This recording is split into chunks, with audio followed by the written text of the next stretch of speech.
welcome to my dear online students. This is another session for class 7th science.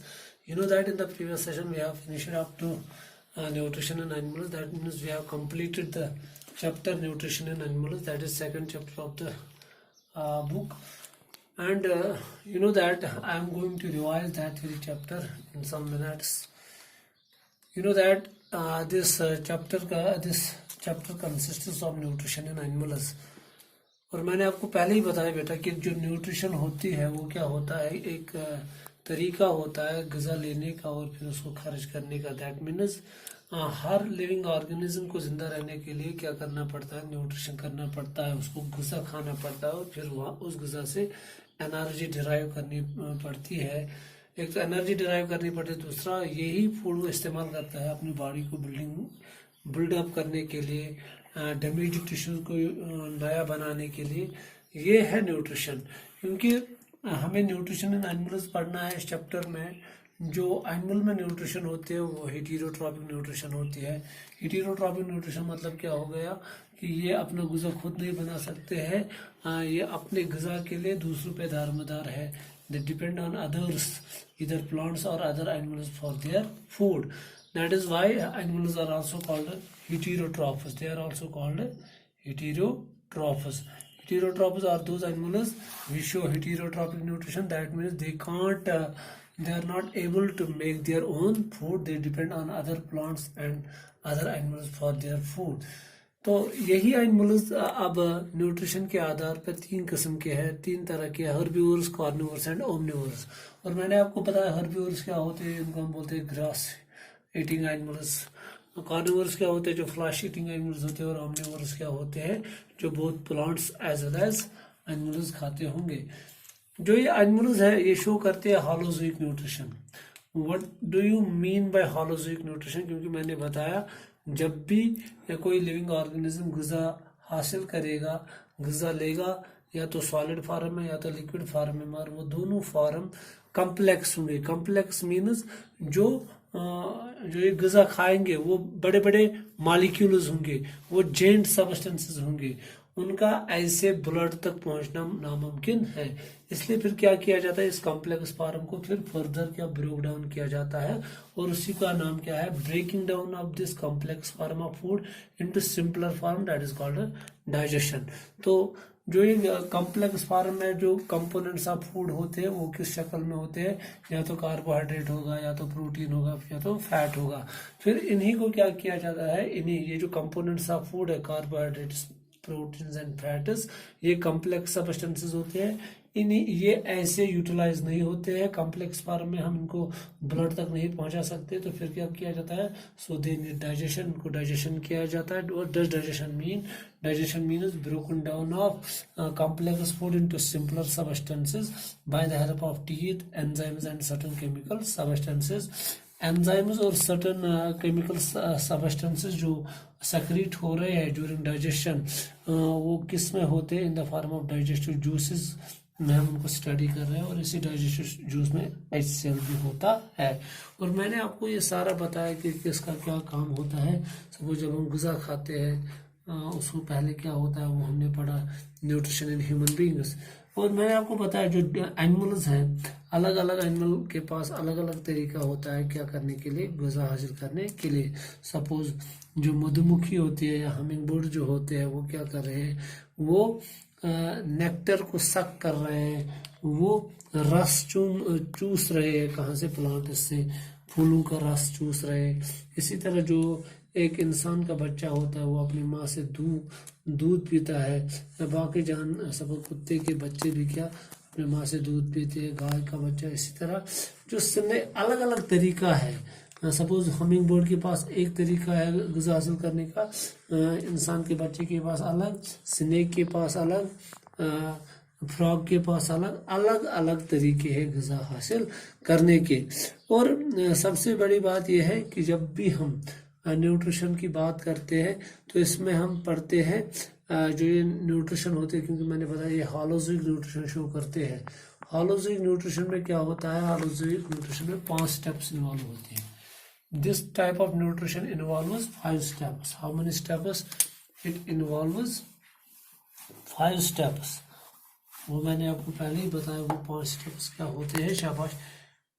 हॉलोजोइक nutrition जो animal show करते हैं, हॉलोजोइक nutrition जो कौन show कर रहे हैं, एनिमल्स, उसमें कितने स्टेप्स आते हैं, शाबाश। इंजेक्शन आता है पहले, दूसरा क्या आता है इसमें, शाबाश, डाइजेशन, तीसरा क्या आता है उसमें, शाबाश, एसिमिलेशन, सॉरी, एब्जॉर्प्शन आता है पहले, एब्जॉर्प्शन आता है, एब्जॉर्प्शन के बाद क्या आता है, शाबाश, एसिमिलेशन, एसिमिलेशन के बाद क्या आता है, शाबाश, इजेशन। ये 5 स्टेप्स इन्वॉल्व हैं इजेशन, इसमें हॉलोजोइक न्यूट्रिशन में। अब इंजेक्शन का मतलब क्या हो गया, टेकिंग इन फूड, ग़िज़ा लेना, टेकिंग इन फूड। कोई मुंह से लेगा, कोई किसी और जरिए से लेगा, मगर ग़िज़ा पहले लेगा, उसको हम क्या बोलते हैं, टेकिंग इन फूड। ये इन जो ये ग़िज़ा लेते हैं, ये किस फॉर्म में लेते हैं, कॉम्प्लेक्स फॉर्म में। मगर जो सेप्रोट्रॉपिस होते हैं वो कॉम्प्लेक्स फॉर्म में नहीं लेते, वो पहले ही किस फॉर्म में लेते हैं, सिंपल फॉर्म में वो लेते हैं। और बाकी जो है वो क्या लेते हैं, शाबाश, कॉम्प्लेक्स फॉर्म में। फिर क्या हो जाते हैं, डाइजेशन। डाइजेशन मतलब क्या हो गया, क्योंकि ये कॉम्प्लेक्स फॉर्म होता है, मैंने पहले बताया कॉम्प्लेक्स फॉर्म मतलब बड़े बड़े मॉलिक्यूल्स होते हैं। एक बड़ा मॉलिक्यूल डायरेक्टली ब्लड तक नहीं पहुंच सकता है, इसलिए उसको क्या किया जाता है, ब्रोकन डाउन किया जाता है। Broke down of, break down हम लिखेंगे, break down of complex food into simpler soluble food substances, food particles. इसके बाद क्या होती है, एब्जॉर्प्शन। एब्जॉर्प्शन मतलब क्या हो गया कि अब ये जो डाइजेस्टेड फूड है, ये अब कहाँ तक पहुंचाना है, ब्लड सेल्स तक पहुंचाना है, ब्लड तक। इसको हम क्या लिखेंगे, एब्जॉर्प्शन मीन्स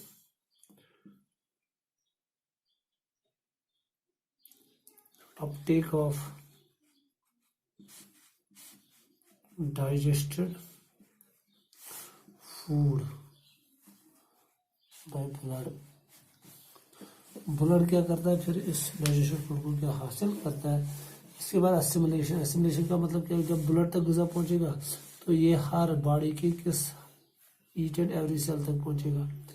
तो सेल में क्या हो जाएगा, सेल में माइटोकॉन्ड्रिया होता है, तो वहां पे इसकी क्या हो जाते हैं, फिर रेस्पिरेशन।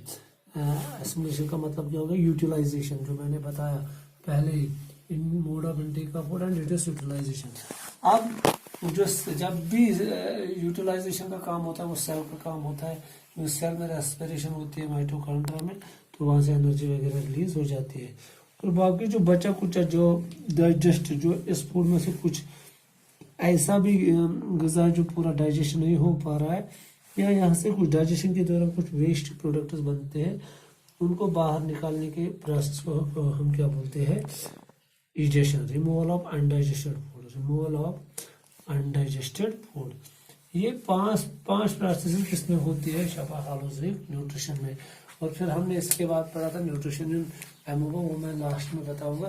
पहले हम सीधे रुख करेंगे, शाबाश, जो न्यूट्रिशन इन ह्यूमन बींग्स है वही हम पढ़ेंगे यहाँ पे, क्योंकि मैंने बताया 5 स्टेप्स में इन्वॉल्व होता है। अब हम देखेंगे ये हॉलोजोइक न्यूट्रिशन करने के लिए जो इंजेक्शन, डाइजेशन, एब्जॉर्प्शन में, इसके लिए एक सिस्टम की जरूरत पड़ती है। उस सिस्टम का नाम क्या है, शाबाश, डाइजेस्टिव सिस्टम। तो हॉलोजोइक न्यूट्रिशन को अंजाम देने के लिए किसकी जरूरत पड़ती है, शाबाश, एक सिस्टम की, और उस सिस्टम का नाम क्या है, शाबाश, डाइजेस्टिव सिस्टम। डाइजेस्टिव सिस्टम का काम क्या है,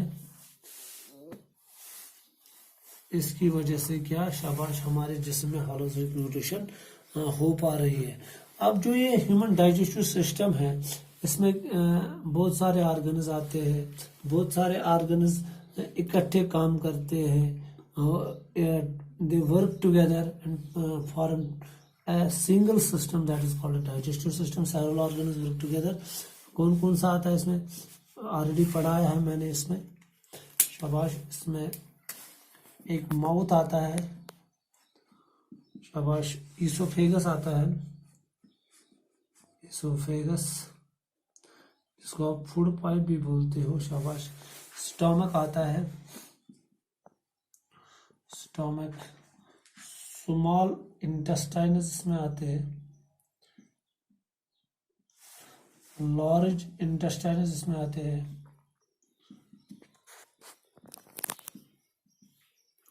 और क्या आता है इसमें, शाबाश, एनस आता है। ये है मेन ऑर्गन्स, मेन ऑर्गन्स जो क्या बनाते हैं, शाबाश, डाइजेस्टिव सिस्टम। इसके अलावा एक्सेसरी ऑर्गन्स होते हैं, एक्सेसरी या ऑक्सिलरी ऑर्गन्स जिनको हम बोलते हैं, हेल्पिंग ऑर्गन। एक्सेसरी ऑर्गन्स भी होते हैं यहाँ पे। कौन कौन होता है इसमें, शाबाश, इसमें सैलिवरी ग्लैंड्स होते हैं, सैलिवरी ग्लैंड्स। इसमें पेनक्रियाज होता है, शाबाश, एंड लिवर एंड लिवर।